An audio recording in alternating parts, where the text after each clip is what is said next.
Ya, saudara-saudara jemaat Tuhan yang terkasih, di hari ini, minggu terakhir di bulan Februari, minggu keempat ini, ya kita ada di dalam ibadah kita lagi bersama, dan hari ini kita akan membaca firman Tuhan yang terambil dari kitab Filipi pasal 3, ayat 7 hingga ayat yang 9. Firman Tuhan bunyinya demikian.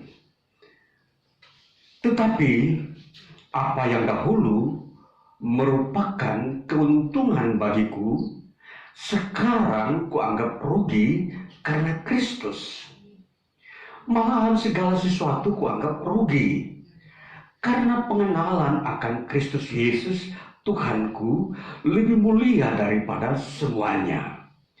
Oleh karena dialah aku telah melepaskan semuanya itu dan menganggapnya sampah, supaya aku memperoleh Kristus dan berada dalam Dia, bukan dengan kebenaranku sendiri karena mentaati hukum Taurat, melainkan dengan kebenaran karena kepercayaan kepada Kristus, yaitu kebenaran yang Allah anugerahkan berdasarkan kepercayaan. Ya, sampai demikian bagian firman Tuhan yang kita telah baca di hari ini, dan dari bacaan ini kita akan diarahkan kepada sesuatu pikiran kita, iman kita di bawah sebuah tema transposisi iman.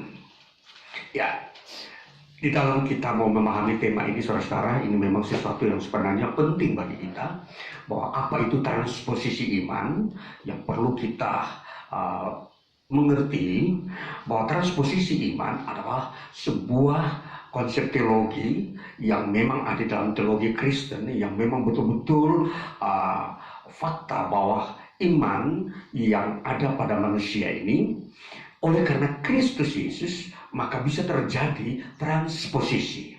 Transposisi artinya sebuah pemindahan atau peralihan dari iman yang lama kepada iman yang baru.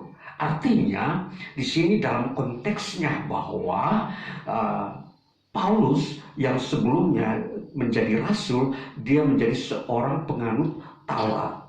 Ya, dia mengikuti agama Yahudi sebagai agama yang memang lahir dari nenek moyangnya, karena nenek moyangnya berasal dari suku Benyamin, maka dia pun wajib mewarisi ajaran agama nenek moyangnya, yaitu yang bersumber dari hukum Taurat. Ya, saudara, jadi setelah Paulus ini, dia mengalami perjumpaan dengan Yesus Kristus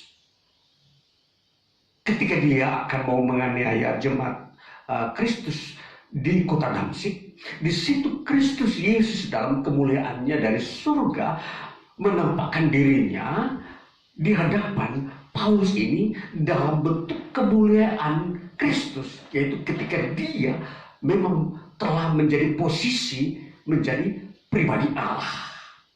Jadi Yesus pada waktu hidup di dunia memang nampak kelihatan seperti manusia, bisa berkomunikasi dengan manusia, makan bersama manusia. Tetapi setelah Yesus Kristus bangkit dari kematiannya, peralihan Yesus Kristus ini bukan lagi menjadi manusia seperti yang ada di bumi, tetapi telah menjadi atau menempati posisi Allah yang memang menyatakan atau menampakkan dirinya kepada Paulus ini. Nah, itulah sebabnya terjadi peralihan. Paulus ini dia beralih dari imannya yang bersandar kepada Taurat ini, beralih kepada iman kepada Yesus Kristus. Inilah yang disebut transposisi iman. Nah, saudara, di dalam kita memahami ini, saya memakai istilah bahasa sehari-hari saja, peralihan iman atau perubahan hidup. Ya, itu yang lebih kita bisa gampang mengingatnya.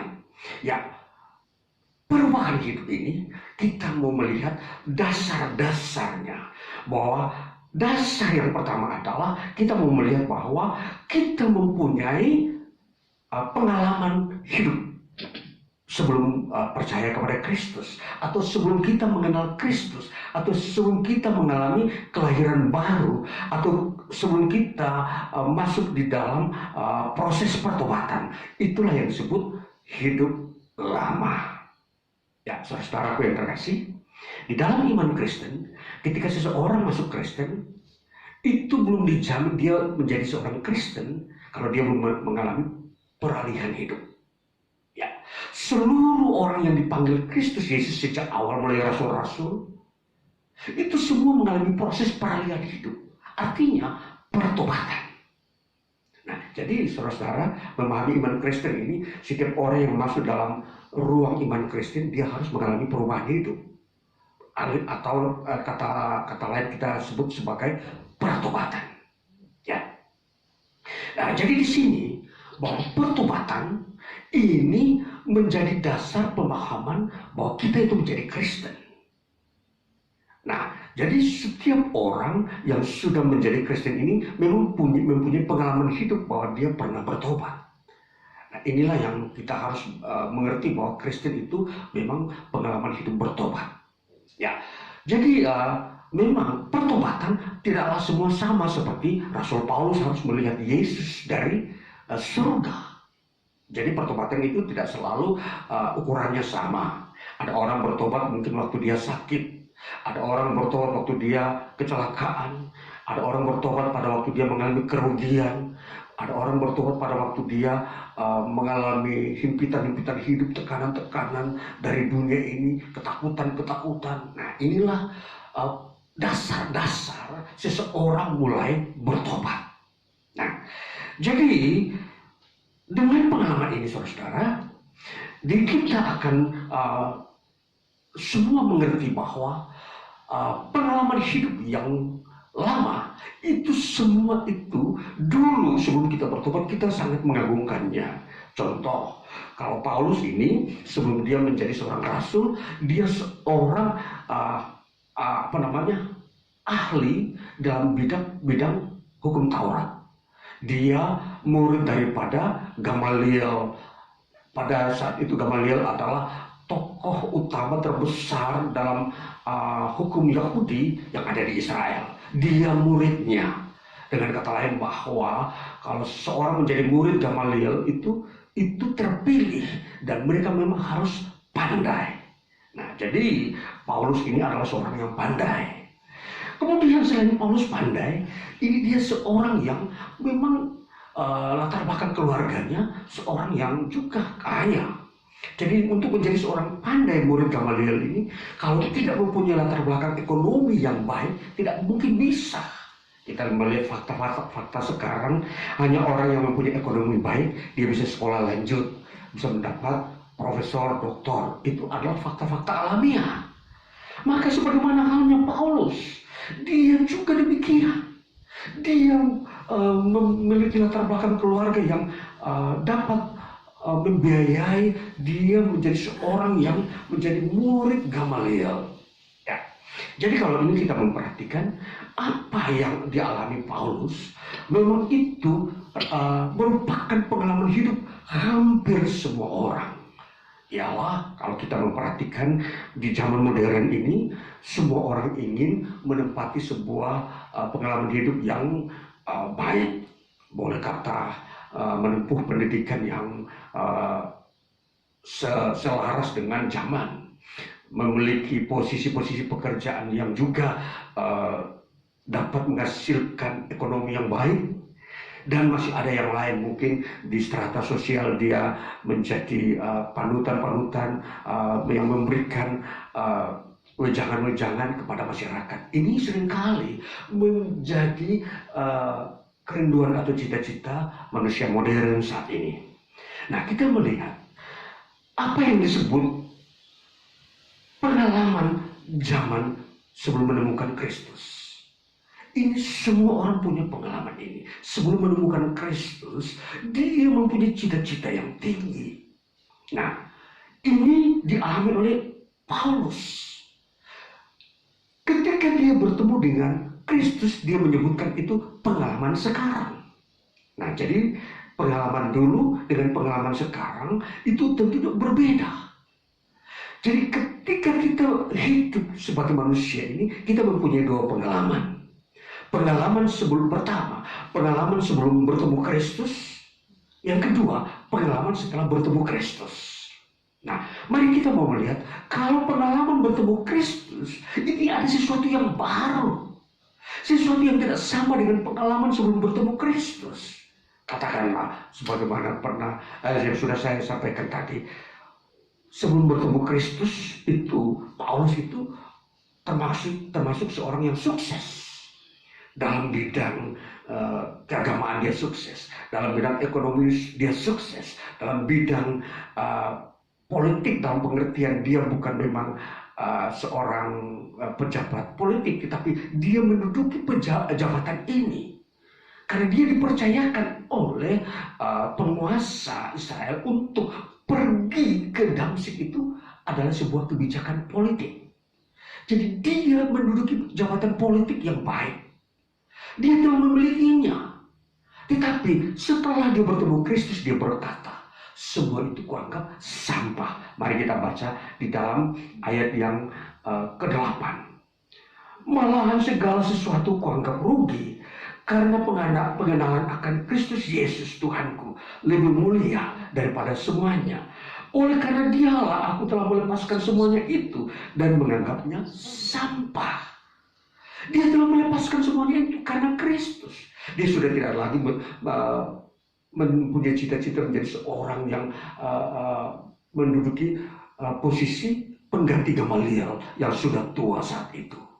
Dia tidak mungkin lagi mempunyai cita-cita nanti dia akan menjadi seorang Farisi yang sebagai pimpinan tertinggi di bidang politik. Cita-cita ini dia anggap sampah setelah dia melihat Kristus Yesus. Mari kita melihat apa yang disebut pengalaman bertemu dengan Kristus Yesus. Dikatakan ketika dia bertemu Kristus Yesus, dia mendapatkan kebenaran. Ayat yang ke-9. Dan berada dalam dia bukan dengan kebenaranku sendiri karena mentaati hukum Taurat, melainkan dengan kebenaran karena kepercayaan kepada Kristus, yaitu kebenaran yang Allah anugerahkan berdasarkan kepercayaan. Saudara, ini kita mau memperhatikan bahwa setelah bertemu dengan Kristus, dia bukan bertemu dengan jabatan-jabatan yang ada di dunia ini, tetapi dia bertemu dengan kebenaran Allah. Ini yang sesuatu yang luar biasa, sesuatu yang baru. Kebenaran Allah yang tidak disajikan di bidang politik, tidak disajikan di bidang posisi keagamaan. Bahkan di tingkat sosial pun tidak ada kebenaran yang dia temukan dalam Kristus Yesus. Jadi memang kondisi dunia dengan posisi di mana Allah menampilkan kebenarannya itu sangat berbeda. Ada jurang pemisah.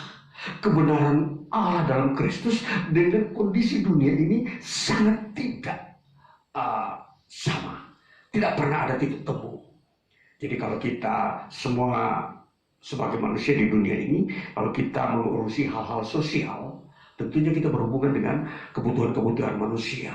Mungkin bencana, mungkin sakit penyakit, mungkin kelaparan. Nah, ini hal-hal ini hubungannya sosial. Jadi bagaimana manusia kita memahami bahwa menolong orang yang mengalami bencana itu ilmunya ada. Yaitu memberikan penyelamatan dalam bidang kesehatan. Jadi tentunya ilmu ini tidak berhubungan dengan kebenaran ilahi yang memang nanti dibukakan itu menyangkut keselamatan hidup kekal. Kita berhubungan dengan juga hal-hal katakanlah hukum dan politik di setiap bangsa. Mereka mau mengamankan setiap negara dalam bentuk supaya tidak ada terjadi pemberontakan atau peperangan antara bangsa dengan bangsa. Itu ilmunya lain. Jadi tentunya setiap orang sudah mempelajari ilmu-ilmu ini tidak pernah di dalam ilmu itu mengungkapkan tentang kebenaran Kristus. Itulah sebabnya sangat berbeda.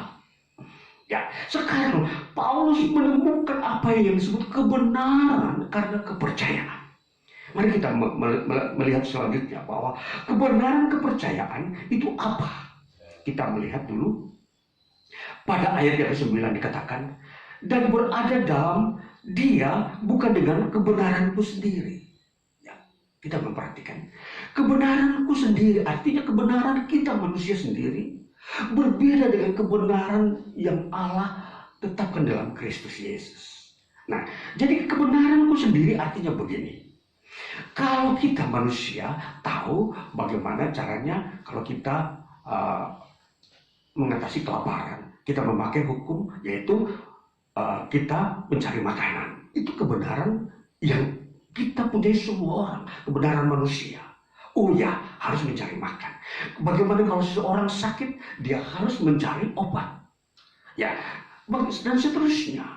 Jadi kebenaran manusia adalah kebenaran yang memang dikatakan itu kemampuan manusia. Manusia mampu menciptakan atau melakukan kebenaran itu.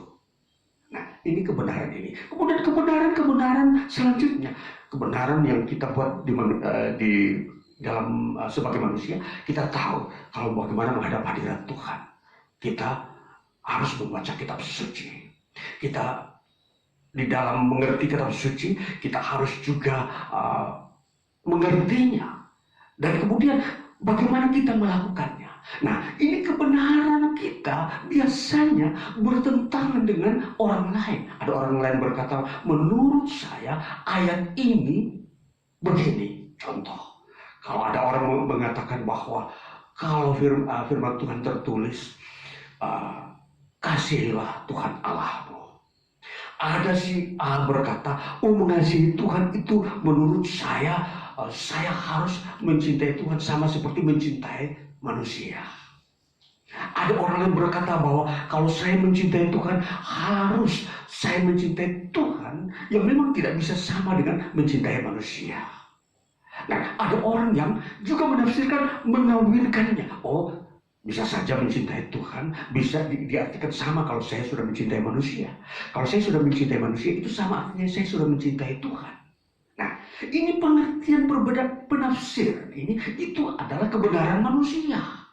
Nah, itulah saudara-saudara, banyak orang mengalami dilema karena menghadapi kebenaran diri sendiri.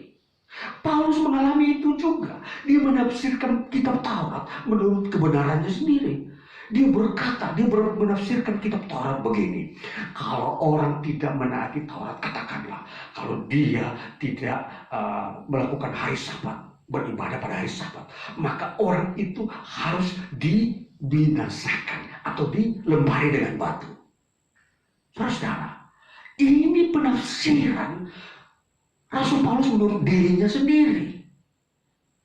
Dan pada saat Yesus menyembuhkan orang sakit pada hari Sabat, orang-orang mau melempari Yesus dengan batu.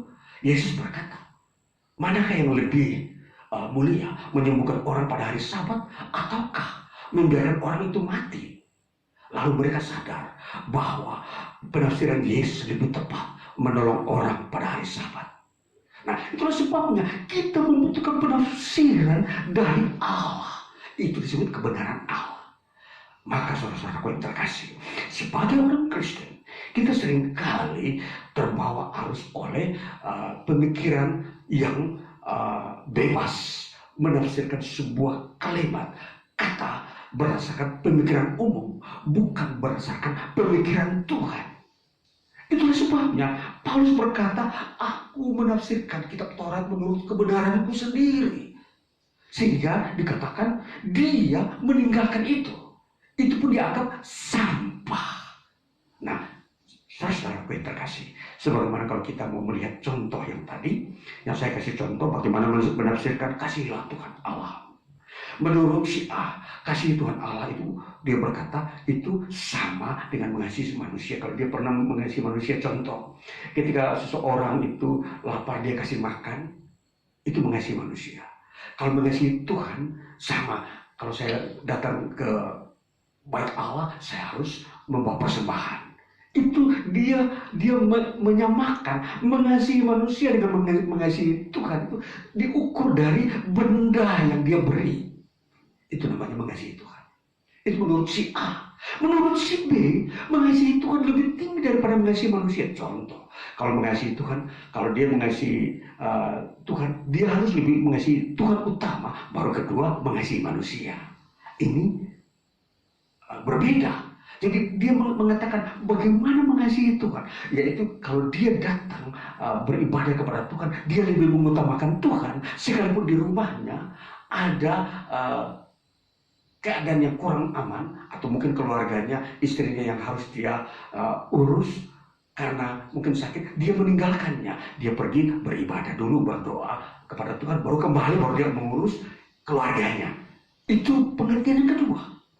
Pengertian yang ketiga, ada orang berkata, saya mengasihi Tuhan, itu buktinya kalau saya sudah mengasihi sesama. Kalau saya sudah mengasihi sesama, itu berarti saya sudah mengasihi Tuhan. Tidak perlu lagi saya pergi sembahyang, berdoa. Ini pengertian yang ketiga, ini seringkali dipakai oleh manusia modern.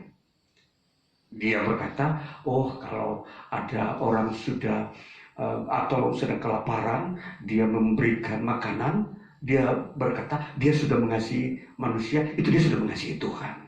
Sehingga kalau ada tuntutan untuk pergi berdoa, dia tidak perlu melakukannya, karena dia sudah mengasihi Tuhan. Ini saudara-saudara, pengertian ketiga ini pengertian liberal. Pengertian ini yang seringkali dipakai oleh orang-orang yang praktisi, orang-orang yang memang tidak mau berurusan dengan mendefinisikan kasih yang sesungguhnya. Nah, jadi saudara-saudara, seringkali ini pertentangan. Mana yang disebut kebenaran manusia, mana yang disebut kebenaran Allah. Di dalam pengertian ini, maka kita mendapatkan kebenaran Allah di bagian yang kedua. Seseorang mengasihi Tuhan, dia datang berdoa kepada Tuhan, sekalipun di rumahnya mungkin istri anaknya sedang sakit. Dia datang dulu mendahulukan Tuhan. Dia berdoa meminta Tuhan belas kasihan kesembuhan. Inilah kebenaran yang dari Allah. Ya, ini berbeda. Jadi kalau kebenaran yang dari manusia itu tentunya mempunyai karakternya yang berbeda. Jadi sikap-sikap perlakuan ini yang tentunya Tuhanlah yang didahulukan. Nah, ini saudara-saudaraku yang terkasih. Jadi mari kita melihat, kita mau mengikuti bagaimana Paulus ini mengikuti kebenaran Allah. Jadi kebenaran Allah ialah dia mengutamakan Kristus, dia menomorduakan atau bahkan dia meninggalkan semua yang menjadi keinginan cita-cita dirinya. Ayat yang ke-9 tadi dikatakan, dia berkata begini, dan berada dalam dia bukan dengan kebenaran sendiri karena mentaati hukum Taurat, melainkan dengan kebenaran karena kepercayaan kepada Kristus, yaitu kebenaran yang Allah anugerahkan berdasarkan kepercayaan. Ya, jadi dia menerapkan kebenaran itu karena kepercayaan kepada Kristus. Jadi standar kebenaran dalam Kristus ialah mendahulukan Allah, bukan mendahulukan manusia. Ya, ini jadi berbeda sekali. Jadi saudara-saudara, di dalam kita masuk di dalam kekristenan ini, sungguh kita harus melihat bahwa Allah yang didahulukan, manusia baru menyusul. Jadi bukan ditinggalkan, tetapi diikutkan nomor 2. Namun yang Paulus katakan sampah, artinya dia buang itu, yaitu cita-citanya tadi. Katakanlah dia mempunyai keinginan menjadi seorang terkenal di lingkungan bangsanya.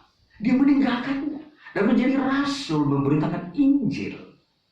Nah, itulah yang menjadi dianggap itu sampah. Jadi profesi-profesi duniawi yang memang di situ menggiurkan, di situ banyak uangnya, itu banyak sanjungan-sanjungannya. Dia tidak mengejarnya. Dia menjadi seorang rasul yang dibenci oleh orang lain, dibenci oleh orang-orang Yahudi. Dia memilih itu. Dia memilih menjadi rasul memberitakan Injil. Akhirnya dia mengorbankan kekayaannya malahan untuk membiayai perjalanannya dari Israel ke Eropa. Ini jadi bertolak belakang, saudara. Dia tidak mencari keuntungan di dalam kerasulannya. Dia tidak mendapat upah dari sebuah lembaga yang ada di antara murid-murid Yesus untuk membiayai dia. Jadi ini sesuatu pemandangan yang baru. Jadi saudara-saudara, ketika kita masuk dunia Kristen, pemandangan inilah yang harus kita terapkan. Kita berkorban untuk kerajaan Tuhan. Ya, kita harus semakin hari semakin belajar. Jadi hal-hal yang dulu kita belum mengenal Kristus, seringkali egois itu menjadi milik setiap orang. Ada berkata, ini milik saya, jadi ini saya harus mengembangkannya. Itu seringkali muncul. Tetapi ketika masuk dalam dunia Kristen, iman Kristen itu kan berkata, berkorbanlah. Apa yang kau punya itu engkau berikan kepada pekerjaan Tuhan, artinya untuk menjangkau orang-orang yang belum terjangkau. Itulah yang disebut hal yang baru di dalam iman Kristen. Saudara, jadi kalau kita mau melihat hal yang baru di dalam iman Kristen adalah sebenarnya itu disebut anugerah. Ya. Kalau kita lihat Paulus berkata bahwa kebenaran yang Allah anugerahkan. Ya, jadi kebenaran itu berdasarkan anugerah pemberian Allah. Nah, jadi tentunya kalau kita mengerti kebenaran berdasarkan anugerah, ini berbeda berdasarkan kebenaran yang kita punyai manusia. Seperti contoh yang tadi, bahwa semua orang mempunyai kebenaran sendiri, yaitu cita-cita. Itu kebenaran sendiri. Tetapi kalau anugerah, kebenaran anugerah ialah berkorban. Bahwa kita mengorbankan diri kita untuk menyatakan kasih Tuhan kepada sesama. Nah, ini saudara-saudaraku yang terkasih, sesuatu yang baru dalam iman Kristen. Ini yang harus ditampilkan untuk membentuk sebuah pola hidup yang memang Allah kehendaki. Hukum-hukum manusia seringkali telah terpatri menjadi bagian-bagian orang semua berpikir. Orang berpikir hukum lingkungan begini, hukum di sebuah keluarga atau sebuah masyarakat seperti ini. Banyak aturan-aturan. Tapi sebenarnya aturan itu tidak bermanfaat secara kekekalan. Tidak berguna di dalam membuat kita mendapatkan upah dari Allah. Contoh, kalau kita melihat hukum-hukum tradisional, adat istiadat suku-suku bangsa di Indonesia, setiap suku di Indonesia ini mempunyai aturan-aturan sendiri. Ketika mulai ada hari-hari tertentu di sebuah desa, mereka menganggap hari itu harus dihormati, disakralkan agar desa itu tetap makmur. Ya, ini pandangan-pandangan manusia yang ada. Ini memang disebut kebenaran, tapi kebenaran itu kebenaran manusia mensakralkan desanya. Nah, kemudian masih ada hari-hari lain seperti panen-panen raya, orang mulai menanam katakanlah padi, masih ada itu dianggap juga sakral. Ini hukum-hukum seringkali mengikat manusia, lalu menganggap itu mereka sudah melakukan hukum-hukum yang ditetapkan oleh manusia. Ini kebenaran manusia. Sehingga banyak orang tidak bisa keluar dari negerinya untuk menerima kebenaran Allah yang Allah anugerahkan, yaitu berkorban. Berkorban untuk menyelamatkan orang lain dari keadaan terburuk. Ya, jadi kita memahami hukum anugerah adalah hukum di mana itu ukurannya adalah kasih Allah. Saudara, jadi di dalam kita menjalani hidup kita hari lepas hari ibadah, kita bekerja, itu baiklah kita mau melihat bahwa ada hukum yang menuntun kita. Itu hukum anugerah. Bagaimana itu? Kita mempunyai sikap anugerah Tuhanlah yang memberkati hidup saya. Anugerah Tuhanlah yang membuat saya selamat dalam perjalanan. Anugerah Tuhanlah yang membuat keluarga saya damai. Anugerah Tuhanlah yang membuat kondisi bangsa dan negara ini selalu aman. Tidak ada bencana, tidak ada malapetaka yang menghancurkan hidup manusia. Nah, ini kita mau melihat anugerah Tuhan ini harus menjadi pikiran kita dalam sikap kita menjadi seorang yang mempunyai iman. Iman kepada Kristus itu oleh Paulus dikatakan harus kamu memakai hukum anugerah. Jangan memakai hukum diri sendiri atau hukum manusia. Jadi hukum anugerah adalah biarkanlah Allah memberkati dan bekerja dalam hidupmu melalui proses percaya kepada Yesus Kristus, melalui proses kamu berdoa meminta. Ini kita melihat pemandangan seperti ini. Ini memang sesuatu yang sukar menurut Paulus. Karena ini diperjuangkan lewat dia meninggalkan yang lama dulu. Tanpa membuang yang lama, yang baru tidak bisa datang. Kalau kita masih mempertahankan, kita punya katakanlah cita-cita yang tinggi, jabatan dan semua yang ada di dunia ini. Yang baru ini tidak bisa datang. Anugerah ini tidak bisa mengambil posisi dalam diri kita. Sebagaimana Tuhan Yesus memberi perumpamaan. Kalau kamu mau menaruh anggur, janganlah di tempat kirbat yang lama, harus yang baru. Kalau kamu menempatkan anggur dalam kirbat yang lama, kirbat itu akan robek. Ya. Sebaliknya, Tuhan Yesus kasih perumpamaan. Kalau kamu menambal sebuah kain yang sudah usang, jangan memakai kain yang baru. Karena dia akan tambah sobek. Nah itu berarti bahwa Tuhan mau mengajarkan bahwa hal yang lama itu seharusnya dibuang. Yang usang itu dibuang, jangan dipakai. Ambillah yang baru. Jangan main tambal-tambal sulam. Hidup ini tidak boleh ditambal-tambal. Kalau kita ingin sesuatu yang baru, mau ditempelkan pada kita yang lama, tidak bisa nanti robek kita punya hidup ini. Tidak cocok.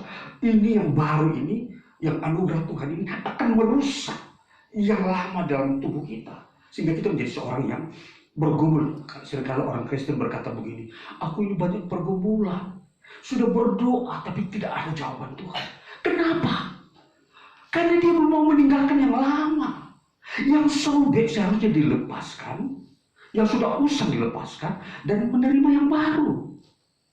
Tetapi seringkali kita sudah masuk dunia Kristen, kita mengutak-utik lagi yang lama. Oh, kepercayaan adat suku saya itu berkata begini, kalau sudah tahun baru, saya harus mempersiapkan